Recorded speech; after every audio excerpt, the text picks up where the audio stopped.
What's up again, everybody? I'm Clayton. Welcome back to Ages of Film. Today I'm reviewing the movie Prey. But before I get into this review, just a friendly reminder while you're here, go ahead and hit that like button and join the Wolf Pack. Subscribe and get in on all the fun. And just a reminder, this is just my opinion on this movie. There's no need to be upset or offended by anything I have to say. Just my opinion. And opinions are like assholes. Everybody's got one. So let's just have fun in the comment section. All I ask that you be respectful. That being said, let's get rocking. So Prey, released in 2022, directed by Dan Trachin. Will host annual host annual an annual meeting of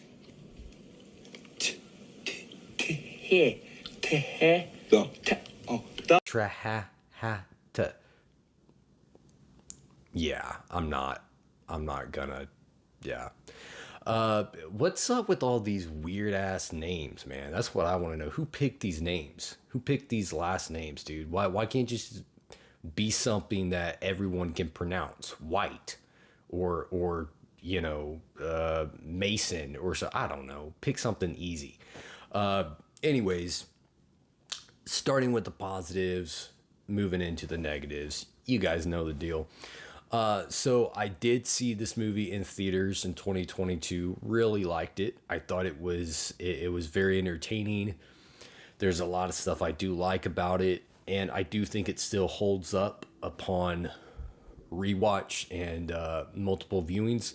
So getting into the positives and the things I like with this movie, this is the last of the Predator films. I do still plan on doing a Predator ranking video after this. I don't know when that's going to come. I know it's been a minute since I released a review. Just had some personal things going on in my life. Schedule-wise, it's been pretty crazy. But hopefully I'll get that Predator ranking video out as soon as possible. So talking with the positives with this movie, one thing that I really enjoyed, both seeing this in theaters and upon rewatch, is the setting and the tone of this movie. The atmosphere is a strong positive for me. I really liked, the pre-colonized kind of setting that this movie is in. You're kind of following this Indian tribe. I think it's supposed to be set in the 1700s. I could be wrong on that, but yeah, I like that setting. Seeing the woods and the wild and the mountains. Yeah, I'm about that life, man. So yeah, really enjoyed the beautiful scenery in this film. The setting was really good. The tone I thought was good. It had a similar type of feel to it from the first one, which I enjoyed. Obviously, the first one was set in the 20th century. This one was set much earlier. But as far as just kind of style, tone, look, it kind of gave me vibes of the original, which I enjoyed. So yeah, really like the setting and the tone and the atmosphere of this film. That definitely enhances my viewing experience. I also did like the lead character, Naru, the lead protagonist female character in the film. I thought she's a really strong character. I thought she's very well written. She's smart. She's tough. She's a fighter. She's brave. She's got a lot of good, strong character qualities to her that I can, get behind and pull for and, admire with her. So I did like her as the lead. And another thing that I liked was that they pushed her as the lead character without the expense of the male characters. Because a lot of films today are woke.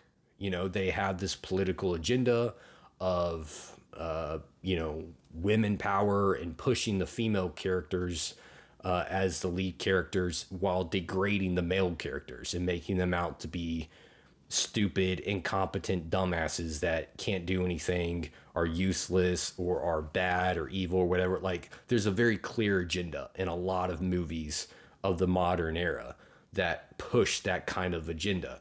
This didn't do that. Yes, the central character is a female, but it's not at the expense of the male characters.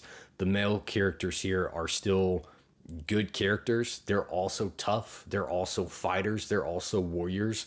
They're also smart. Like, they weren't degrading the male characters in order to push the female character as, you know, this powerful, great character. So I liked that. That's a relief, especially with modern films made today in this whole stupid woke movement that we're in. So that is also something that I liked with the character writing of this film. I like the lead character, the female protagonist, Naru, well written character, and the characters around her are well written in that regard.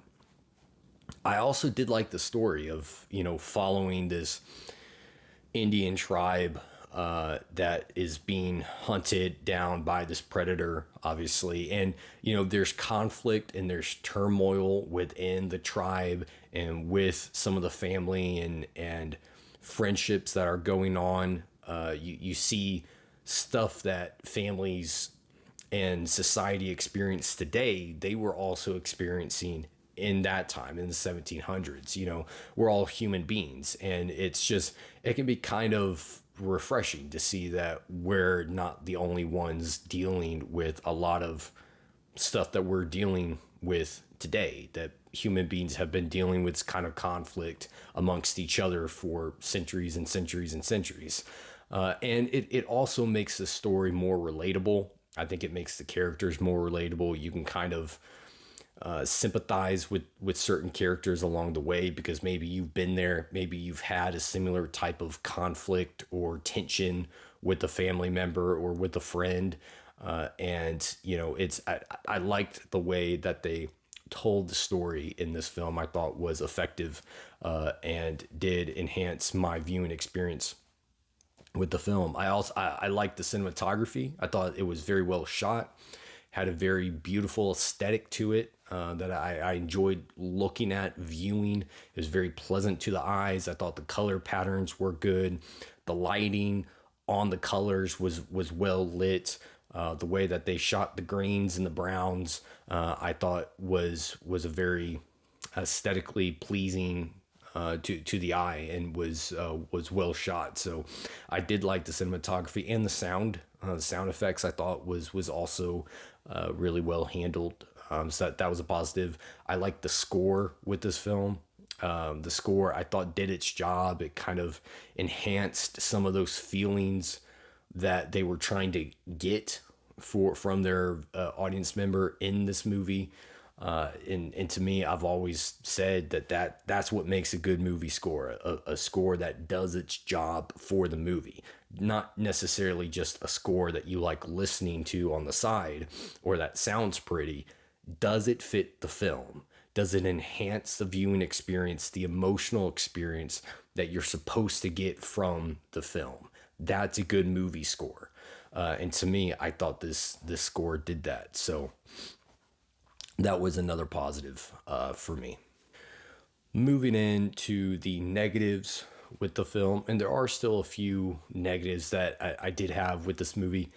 One of them is, although I do like the main female character and I liked the surrounding characters from a moral and ethical, a character standpoint, and a relatability standpoint, I don't know that they necessarily had personality traits that really kind of it made me invest with them a whole lot. You know, character is different from personality. Character is your ethics, your morals, your principles, what you believe in, what you stand for. Personality is more of individually your own personality. Are you happy? Are you sad? Are you outspoken?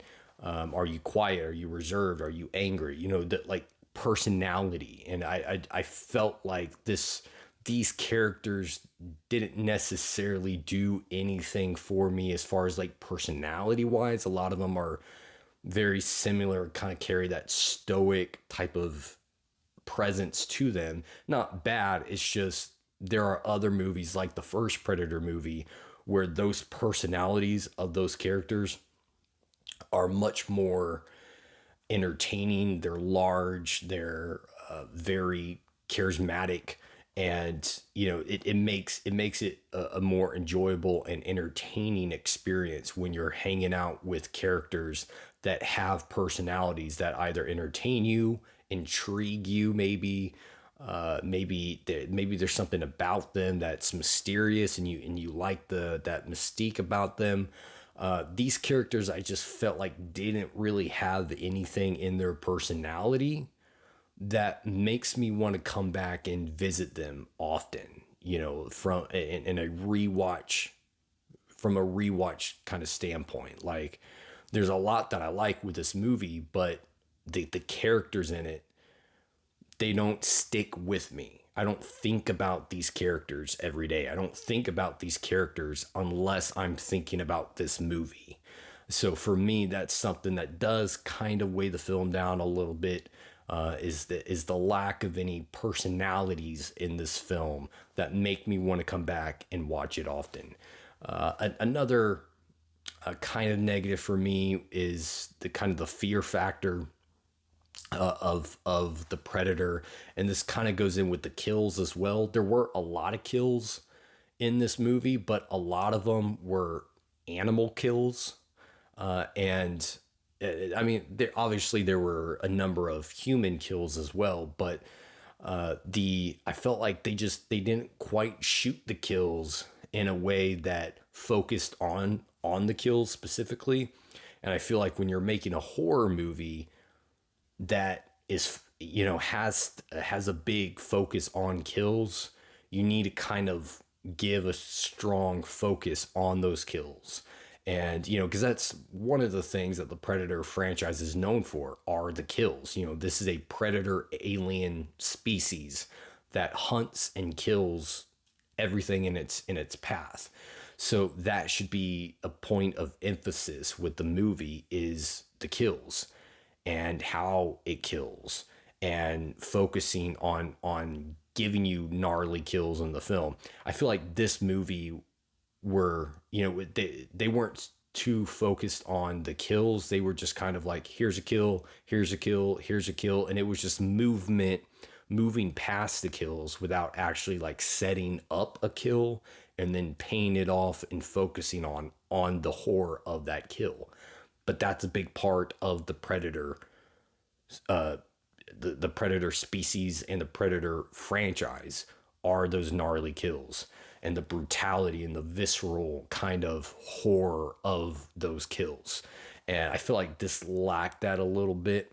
I wasn't as horrified as of this Predator as I was of Predators in some of the prior movies. But they do give you a lot of kills quantitatively. I just felt like they didn't really set any kills up very well, and they didn't pay them off by focusing on them. They were kind of just moving past the kills, and that was a negative kind of for me personally.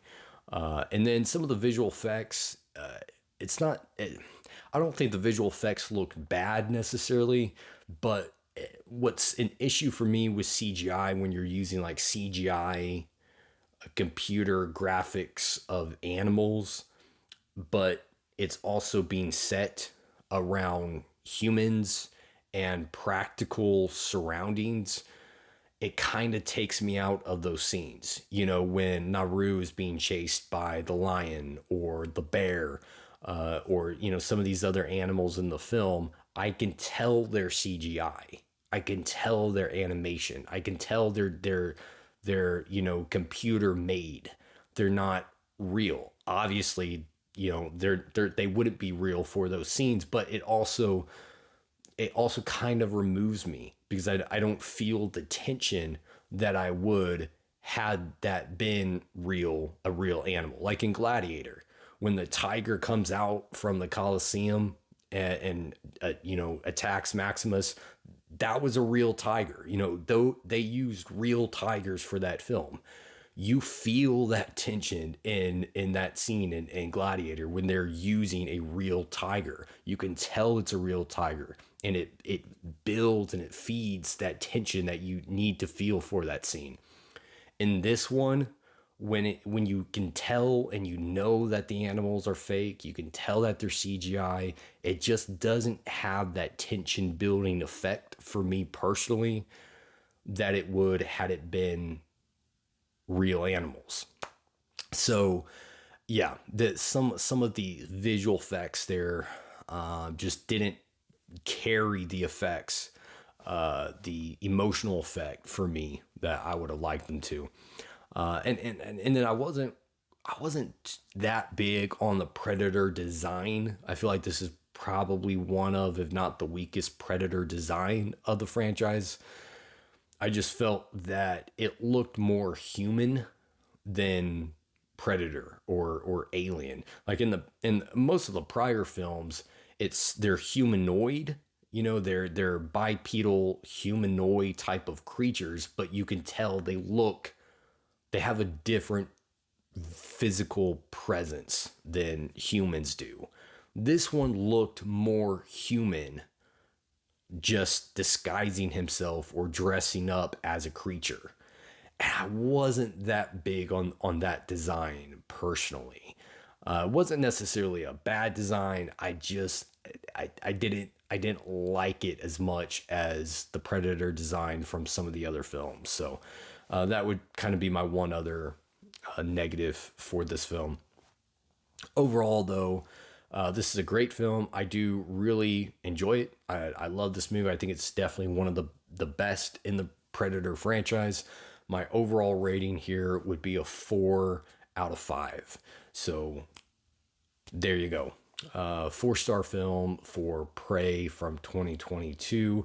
Those are my thoughts on this movie. Let me know your thoughts in the comments section. Do you agree with my rating? Do you disagree?